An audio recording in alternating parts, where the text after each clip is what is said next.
Welcome to this edition of AFMC. I'll tell you how I got better. I'm Glad to be here.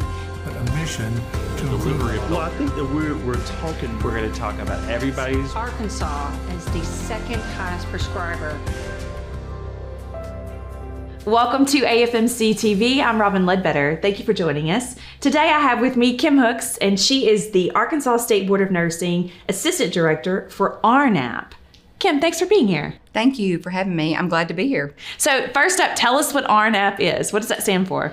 Okay, that is the Arkansas Nurse Alternative to Discipline Program, which I will refer to as ArNAP throughout the interview, which was legislatively created in 2017 to help nurses who were struggling with alcohol or drug abuse problems. It's designed to protect the public while we provide support and monitoring for the individuals, with the end goal of being a safe return to nursing practice.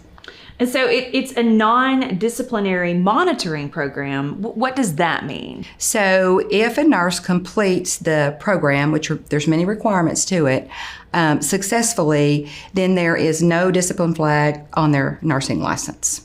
So that could do a lot of good for nurses to help them overcome a lot of things. Yes, definitely.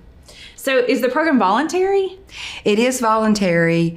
A nurse can voluntarily request to enter in ArNAP in lieu of disciplinary action if they meet the eligibility requirements. So that is that they hold an Arkansas license or they can be an applicant for licensure. They do have to admit that there is a drug or alcohol abuse problem or addiction. And if they meet that, then we also look at was their previous discipline for a substance use disorder or diversion, and they wouldn't be able to participate. If they have been in another program similar to ArNAP, then they would not be eligible for ArNAP. If they have diverted medications for use other than self-administration, they're not eligible. And also if they have behaviors that resulted in patient harm. So those things would keep them from participating in ArNAP. And there is an agreement and contract for participants. How does that work? Okay. So the agreement, the initial thing, is where the nurse is actually agreeing. She signs a 2-page document. We go over some things, and she's actually agreeing to participate. Has to admit that drug or alcohol abuse problem, then placing her nursing license, his or her nursing license, on an inactive status for a temporary period, and then they agree to go for a addictive evaluation from one of our board-approved evaluators, and then they have to comply with those treatment recommendations. So that's the agreement phase. Once the evaluator completes the evaluation, the report is sent back to me. So I'm looking for a safe to practice statement. And then we go into the next phase, which is the contract. So for all of my meetings, I either meet with them in person or we do Zoom meetings. So the agreement meeting is that, and then the contract meeting, which is a longer meeting because we talk about a lot of things in the contract. It's usually like a 12 or 13 page document. So we talk about their requirements, daily check-ins, random drug screens. If that evaluator recommended treatment, we talk about treatment. If they recommended therapy or counseling, then that is written into their contract.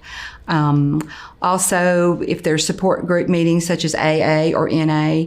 And then the big part of that too is we go over the employment restrictions. And so that we talk about things like, you're not able to work nights, and you're not able to work overtime. And there's certain areas that they're restricted from working in, such as ICU, ER, labor and delivery, just to name a few. So those are kind of some hurdles for nurses.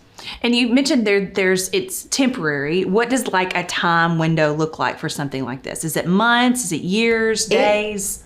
It could be weeks to months, depending on that evaluator and if they have deemed that nurse safe to practice, then I can go ahead and they can start looking for jobs and they can have an interview, but they technically can't go to work until I have a Zoom meeting with that potential employer, with the participant, and then the employer has to sign the document because they have to provide the supervision and worksite monitoring, and they also have to agree to complete quarterly performance evaluation reports. So this is thoroughly vetted. Very, very much so. And if a nurse doesn't complete the contract, what happens? So if they're discharged for noncompliance because they didn't meet some parts of the requirements, I will refer them to the board for disciplinary action. So that usually results in they may go for probation, which looks very similar to the ArNAP program, but there's fines on top of that, and it results in a flag on their license. They may ask for a board hearing to go before the full board, or some nurses will request to just voluntarily surrender their nursing license for at least a minimum of 1 year. In most disciplinary actions taken by the board, are they permanent, like permanently reflected on that license? All disciplinary actions taken by the board are permanently reflected on that license. Is Arkansas the only state to have an alternative discipline program like this? No, there's many states that do. More states do than not. And the National Council for State Boards of Nursing, you can look on their website and actually search by state to see what programs are available. Some are run through the Board of Nursing, and then others are run through third parties in collaboration with the Board of Nursing. And there is a separate program for physicians, and we've had a lot of information about that on our program before. Does this program work with the Arkansas Medical Foundation at all? So we don't work with them. We have our own. We run through the State Board of Nursing, but we do work with national, state, and local partners to help improve services and outcomes for our participants. And what is the first step for a nurse to get connected to this program? So the first step is they can self-report, if there is an issue, if they've had something as a DWI, they can self-report that to the board. We do get complaints from employers for failed drug screens or refusal of drug screens. A nurse can self-report that as well. And what happens is that comes in online through a self-reported complaint. Our director looks at those. And if that nurse is eligible for ArNAP, then she talks to her or him about the ArNAP program. And they can opt for ArNAP, or some turn it down and choose to go the other route. And what is the cost? Does it cost anything to participate? There's no cost at the board to enroll in the program, but there are costs involved. The evaluation is the upfront thing, and it costs money.